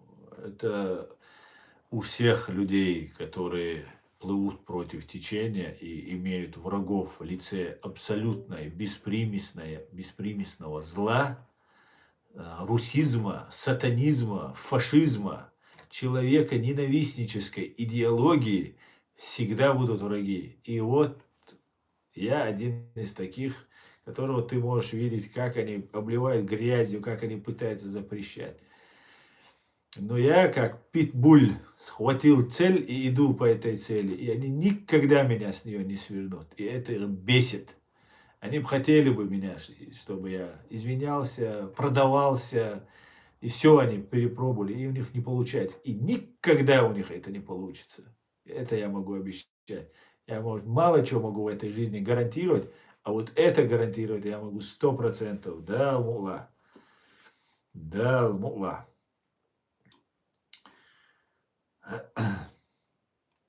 Ты за школу Беслана скажи, зачем вы детям такое добро принесли? Сан 4. Я смотрю, ты вновь и вновь напрашиваешься на мой ответ про школу Беслана. То я знаю, что в школе Беслана русские убили 334 человека. Из них 186 детей. Европейский суд по правам человека и организация матери Беслана признали Россию виновником в убийстве своих людей. 186 детей и 334 человека в общей сложности. 334. И матери Беслана, организация такая, которые выходили каждого 3 сентября на акцию в эту школу Беслана, и в майках «Путин палач Беслана». Это в интернете, в Ютубе вы можете найти. Решение Европейского суда по правам человека вы тоже без проблем можете найти. Это тоже не составит труда, чтобы меня не обвиняли в том, что я тут говорю недостоверные факты. Но я вам расскажу еще немножко историю этого всего. Дело в том, что в этом Беслане были чеченцы, ингуши, двое, по-моему, 3 русских там были, там еще несколько, там осетин, двое осетин были, ребята, которые пришли. Дело в том, что в этой школе Беслана в 1992 году, когда русские террористы устроили геноцид ингушского народа, в этой школе Беслана пытали людей, пытали. И через почти 20 лет это все вернулось опять в этот Беслан. Конечно же, так трагично, и мы, конечно, не можем одобрить этот шаг, на мой взгляд, шаг отчаяния, который уже был совершен нашими бойцами. Но они не убили ни одного ребенка, ни одну женщину. Это сделали ваши террористы. Есть решение суда, Европейского суда по правам человека. И еще есть одна такая неприглядная история, которую вы, негодяи, убийцы, русисты, забываете. Дело в том, что школа в Беслане была 226-й школой. До этого 225, внимание, 225 чеченских школ, в каждой которой погибло бы 186 детей, произошло на территории Чеченской Республики Ичкерия, которую вы, мерзавцы и подонки, называете частью вашей долбанной фашистской русни. То есть в соседней республике уничтожили 225 школ и убили 42 тысячи чеченских детей. И вы вспоминаете только про 226-ю школу, которую вы же разбомбили, сожгли из огнеметов и танков. И вы нам рассказываете про школу в Беслане, которую вы, кстати, опять же, есть решение Европейского суда, что вы из огнеметов, из танков сожгли. Понимаете? По приказу вашего Путина. Поэтому перед тем, как открыть рот в приличном обществе или перед чеченцами, вам нужно изучить хорошенько вопрос, чтобы не быть в таком неудобном положении. И, конечно, покаяться за 225 школ, которые вы совершили в Чеченской Республике, называя нас россиянами, как сейчас вы называете украинцев вашими братьями. Большего лицемерного, большего подлого, больше гнилого народца имперского я в своей жизни не встречал. Поэтому давайте вы будете в другом месте заходить и пытаться кому-то рассказывать свою пропаганду. Здесь ваша пропаганда будет разбита о факты. Понимаете?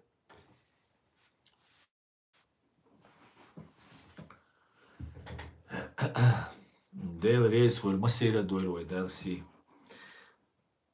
Так, поэтому школу Беста на следующий раз, кто захочет, расскажите, как я рассказал вот этому про школу Беста, чтобы они вновь не заходили нам, не рассказывали сказки. Да?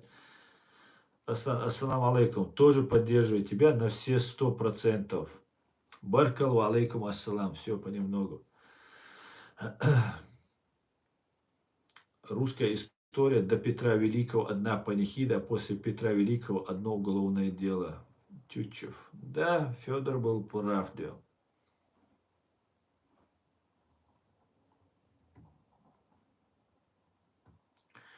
Я не хочу вот весь комментарий читать, он тут матом говорит. Ты мозги промываешь, говорит, тебя послушать, русские это вообще выходцы из ада. Если что, я не русский.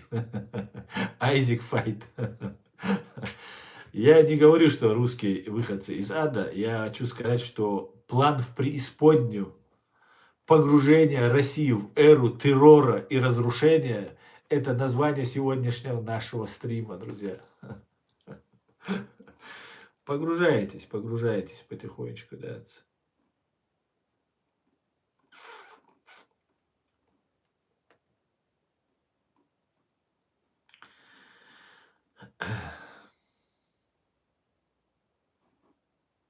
В Украине, в Мариуполе, рашисты били, выкрали больше 100 тысяч детей.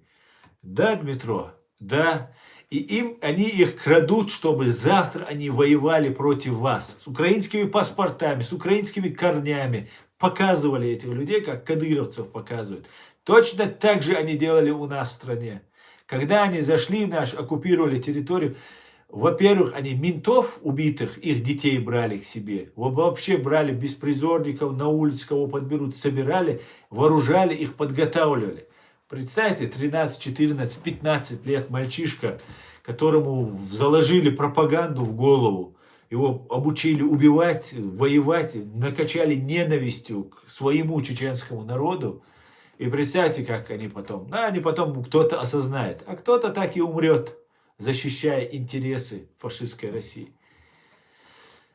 Да, и они у вас это же самое делали. И собираются делать украинцы. Они от вас никогда не отстанут. Это 100% истина. Никаких разговоров, никаких договоренностей. Только граница, хорошо укрепленная граница. Полностью, а еще лучше, чтобы извинились, стали по христианской традиции на колени и попросили у братьев, которых они называли братьями, прощения. Ну и у нас заодно, конечно же, тоже. Поэтому Россия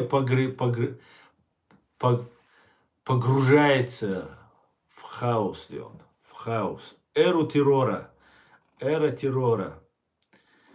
И сами вы этого хотели всем другим людям, понимаете? Вы, ваша страна, ваши спецслужбы, вот эту Европу, просто вот они, вот я все это ощущал просто, я вижу это все, как вы готовитесь, вижу, на подсознательном уровне я это ощущаю, как вы это делаете, потому что я знаю каждый ваш вдох, я знаю, где ваши агентуры, как они о чем начинают говорить, ваши блогеры, третьи, десятые, ваши журналюги. Я уже вижу, куда вы клонитесь. Вы хотели погрузить, еще, конечно, еще есть шанс у вас, что вы здесь это будете делать. Но сейчас я надеюсь, что вместо того, чтобы в Европе был этот пожар террора, он будет у вас там.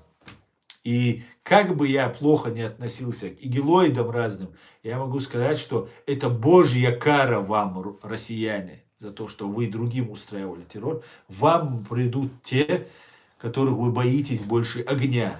И вместе с теми, кого вы боитесь еще больше огня, это ваши ФСБшники. И вот эти радикалы и гилоиды будут вас топить в крови. Понимаете? Украина, развали Рашку. Монгол Евген, я думаю, другого выбора у нас у всех нет просто. Потому что это экзистенциальная угроза для нас всех. Угроза выживания. То, что, посмотрите, сделали с Ичкерией. То же самое ждет всех, кто окажется, если эта Россия сможет это сделать. Если она может, она это сделает. Вот наша задача не дать ей такую мощь, такую возможность.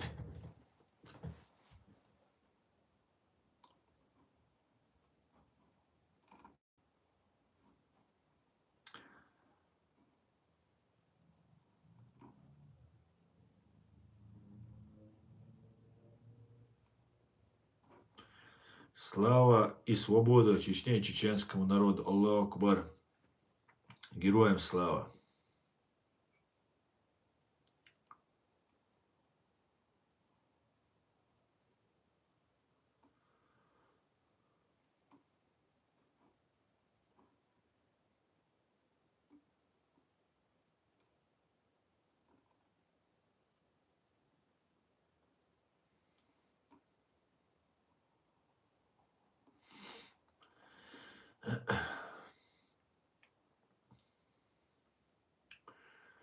Так, Елена Слосаренко. Запутинцы выбрали руководителя международного преступника. О чем еще говорить? Да, причем они его выбрали, знаете, в 99 году, когда у Ельцина был рейтинг 2%, и он взорвал их же, их дома, их спящих у себя, их женщин, их детей. Это невероятно. Все схавали, промолчали. Ничего, бывает. Как тут Шамсад нам пишет, постоянно напоминает, как ему русский один ответил, говорит, ну, чтобы избежать еще больше жертв, понимаете? Потому что в проекции, как говорит фашист Ходорковский, если бы они тогда не взорвали свои дома и не утопили бы чеченцев в крови, то в проекции у Ходора в голове какой-то ее фашистского, имперского вот этих извращениях у них в воспаленном в воспаленном воображении появляется, то в проекции были бы миллионы жертв.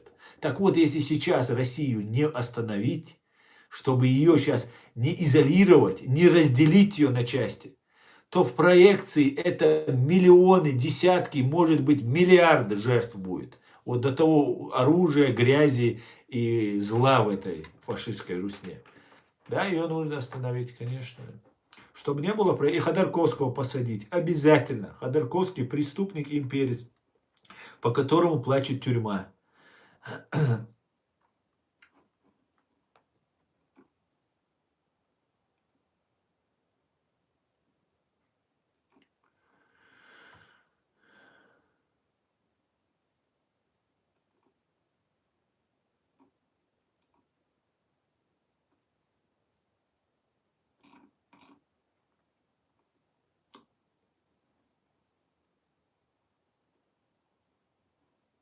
Ичкерия имеет претензии на дагестанские земли. То есть, если вы, не дай бог, взяли бы власть в Чечне, первым делом вы бы напали на Дагестан.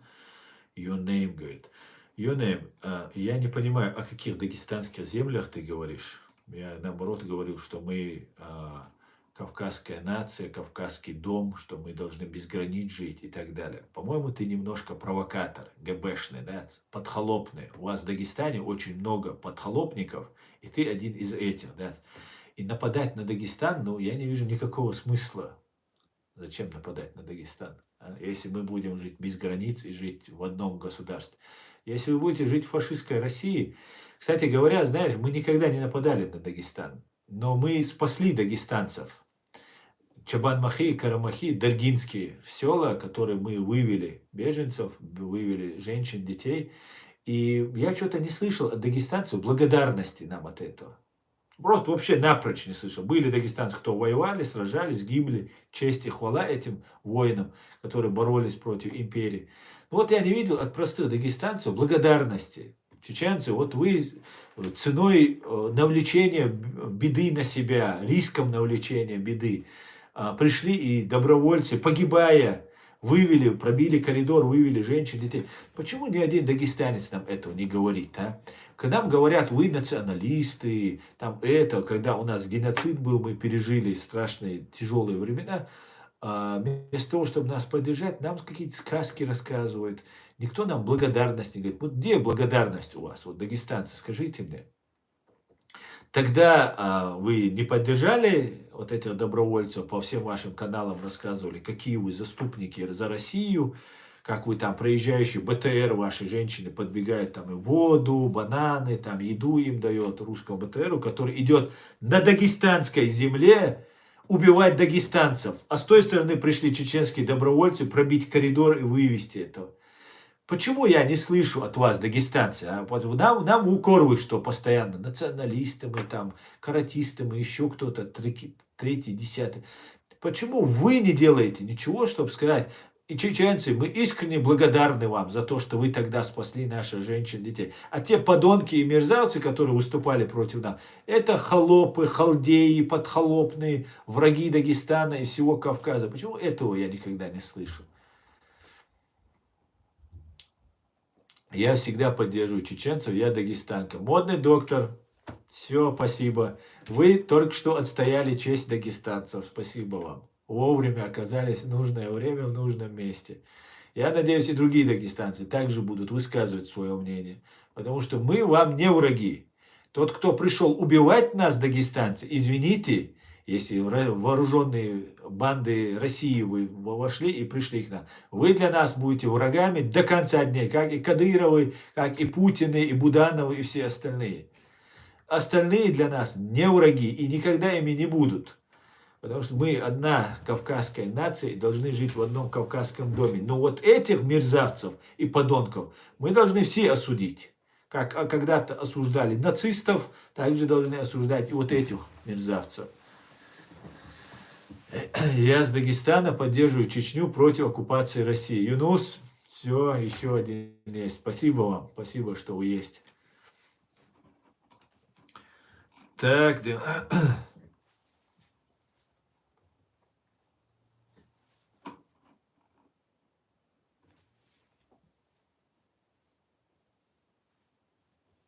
Про Ауховский район почитает на земли, которые претендует Ичкерия. Йонаем. Ну, это всем известная история, которую сейчас я поднимать не буду. Вот ты сам прекрасно знаешь, что кто и чья это земля, Ауховский район, да? И как она кому была присоединена, когда нас депортировали. Это тоже мы все знаем. И люди, которые живут в домах, чье по праву они не должны жить, не могут быть ни мусульманами, ни кавказцами.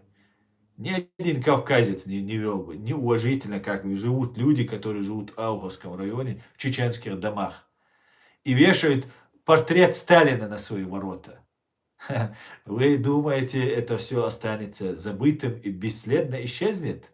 Нет, не забудется, не забудется, не забудется. А история меняется. Россия не всегда будет на Кавказе. Россия уже в ближайшее время покинет Кавказ. Вот тогда что мы будем делать? Как мы друг другу в глаза будем смотреть? Давайте из этого исходить.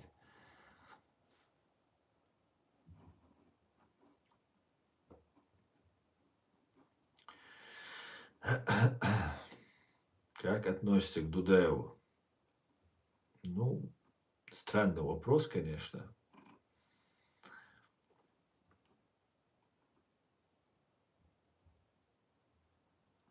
Пацан, ты не прав, Аух не принадлежал никогда Чечне. Да ну, справедливый человек. А кому он принадлежал? А как там оказались акинцы, чеченцы, которые там живут? Как они там оказались? Захватили, дагестанскую землю захватили? Ну, для этого есть историки. Давайте сейчас мы не будем углубляться в эти вопросы. Нам сейчас обсуждать вот это как раз то, что русским будет нужно, чтобы мы сейчас между собой спорили. Все, что скажут историки и документы, я это приму. И вы примите. И все, и никаких вопросов не будет. По-людски, по-кавказски сядем и разберемся. Уважительно, по закону, не теня одеяло друг на друга. Как вы относитесь к осетинам? Я ко всем отношусь отлично, хорошо отношусь.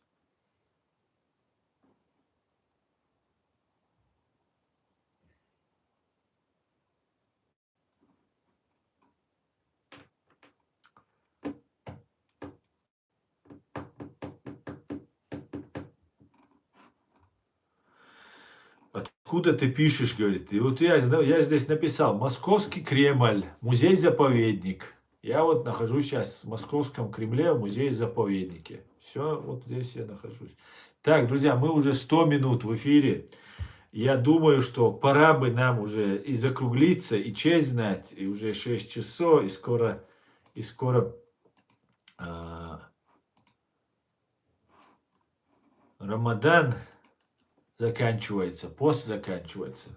Слава Дудаеву, героям слава, Монгол Евген, героям слава.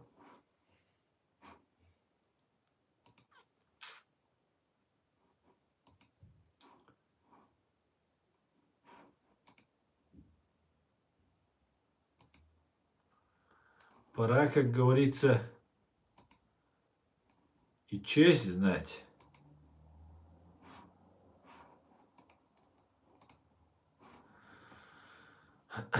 Ну, давайте еще немножко посижу.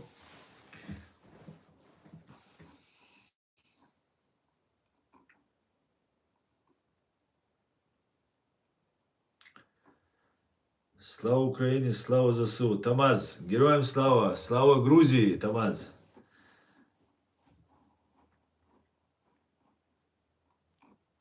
Так, где у нас тут комментарии?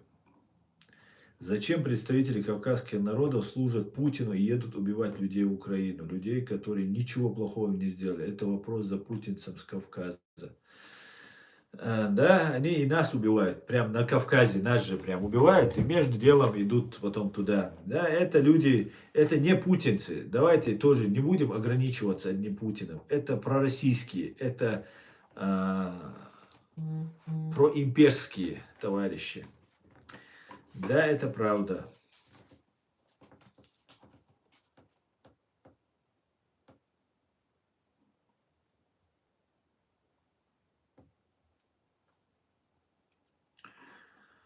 Так, Слава Руснек там заскочил.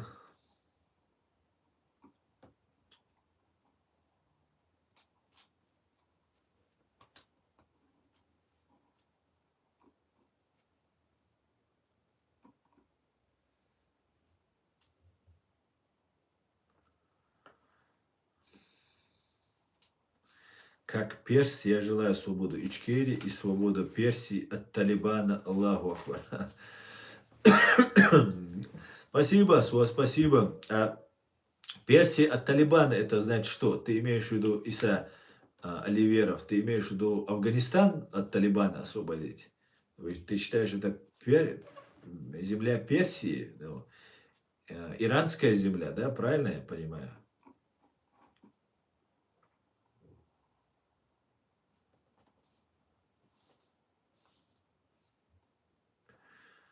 Кто-то окрасно не говорит самого, так.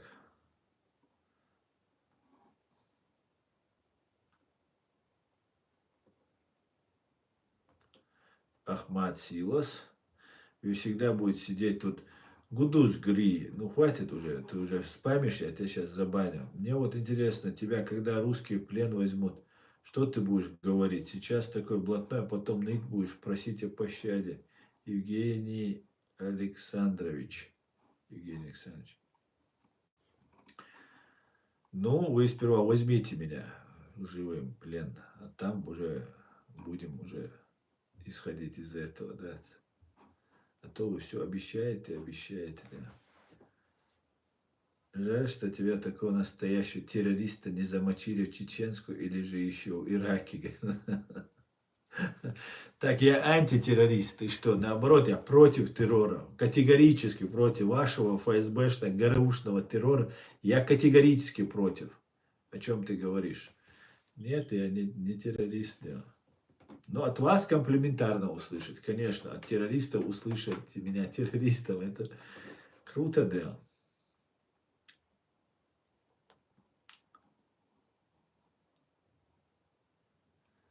Тебя найдут и накажут, бо свинья американская, да.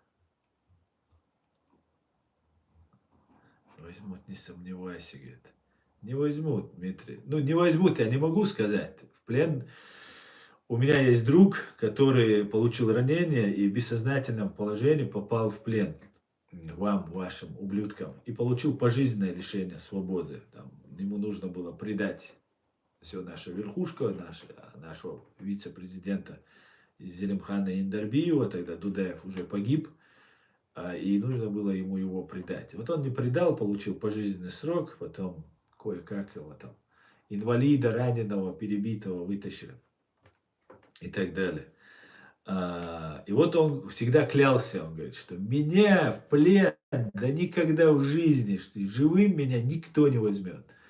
И он получил пулю 7,62 от пулемета в бок, ребра раздробили, все, и не смог, и потерял сознание, и не умер.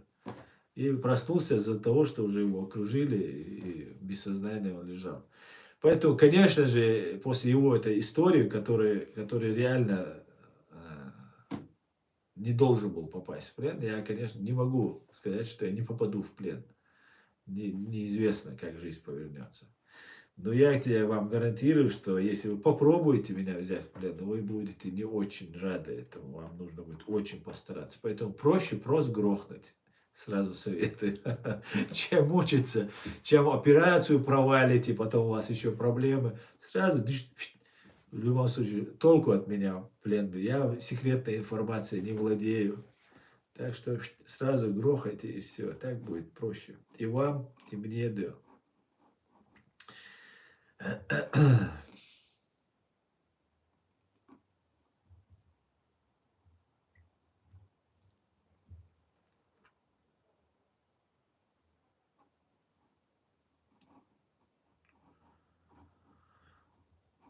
Кубань – это земля Украины, говорит. Ну, не знаю. Кубань, не знаю, у нас есть черкесы. И у нас есть Краснодарский край, вот Кубань его еще называют. Это наших братьев черкесов земля. Поэтому нужно будет с черкесами еще разрешать этот вопрос. Да. Их вырезали, очень много изгнали с своих земель, они понесли колоссальные потери. И самые лучшие, самые плодородные, самые климатически красивые, приятные, курортные земли – это их земли. И Сочи, и Гагры, там, ну это все наши кавказские прекрасные земли, которых у нас вырезали методично, веками, десятилетиями фашистская русня. Да. Салам всем свободным людям, салам Асан, салам Эд, давно тебя не было.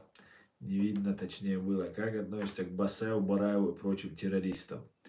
Ну, я про Бараева говорить ничего не буду, потому что сейчас Басаев это другого уровня, калибра человек, другого склада ума человек, чем все остальные, которые были.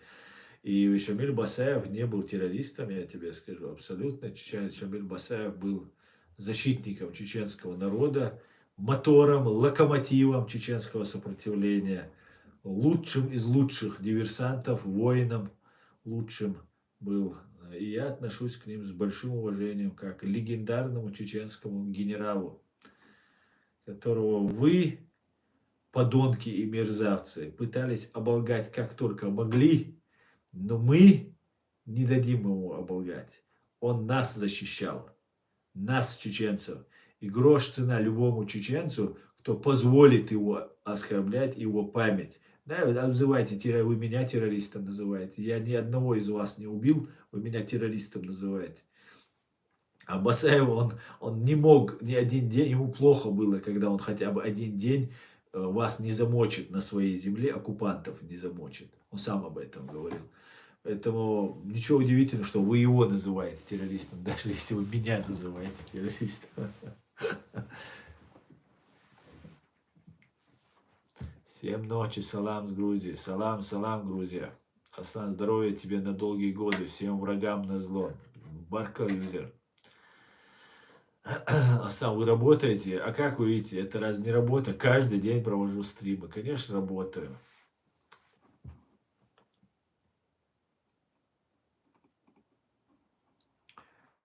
Ассаламу алейкум из Литвы. Ва алейкум ассалам коконут. Отлично, Литва поддерживает нашего Шамиля. Супер, спасибо, Литва. Асна сейчас занят своими заботами. Ты слышал, что в нашем городе ЧП разруливаем? Да, конечно. Вот ты имеешь в виду про мост? Конечно. Я выражаю соболезнования всем родным и близким погибших, раненым, выздоровления скорейшего. И, конечно же, этот большой мост нужно восстанавливать.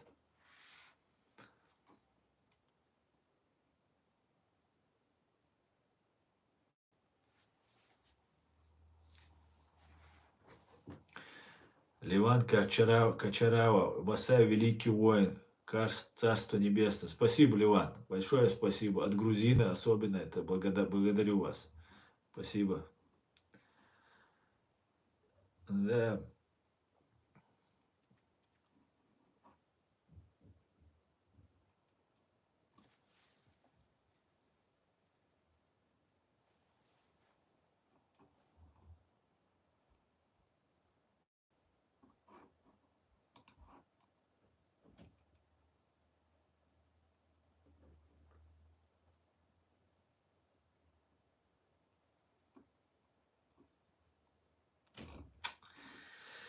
Так, друзья, на этом я свой стрим, наверное, закончу.